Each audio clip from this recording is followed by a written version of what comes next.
All right, so I'm sure you guys have been wondering about this truck right here. This is Roger, the truck, the one that I've been working on. I actually just did something today to it as well. So far, I'm going to do an update on this. So first things first, I cleaned the headlights as best I could. They are old, so they're kind of just going to stay sort of like that. And then I give it a nice bath, so it's really shiny on the side. Ignore the hood, but here it's really shiny.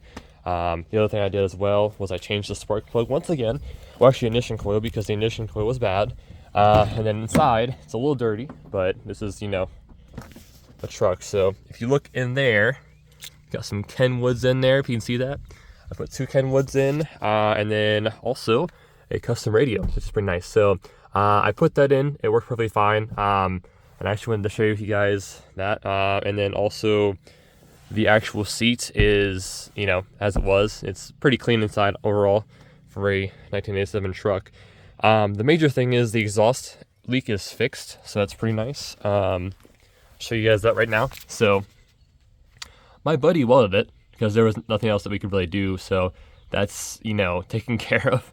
I know it's not the best solution, but it works, and it's all like it needed it really bad, and the shop was quoting me about $1,500 for that, which is kind of insane, but I get it. But I just need to get it fixed so I can start driving it again. We're gonna hop in here and I'll show you guys the actual radio and everything. So yeah, all right, let's start it up. You notice how it sounds a lot better? It's not as loud. Like, it still is loud, but it's not as loud. And overall, like, the radio itself, I can't figure out how to get the control, the color to change, but everything else in this works. I mean, this was that radio from Crutchfield. Shout out to Crutchfield. It has a DVD player in it and everything. And I don't know if I showed you guys last time, but this is literally at 28,000 miles, which is insane for how old this truck is. The next thing that I have planned for this as well is a cooled air intake. And honestly, just improving a lot of stuff with this truck. I want to get the rust fixed, which is going to be a task in itself. But currently, right now, I also don't know if I told you guys this, but it has a Flowmaster exhaust on it. So we'll go ahead and show you that real quick. So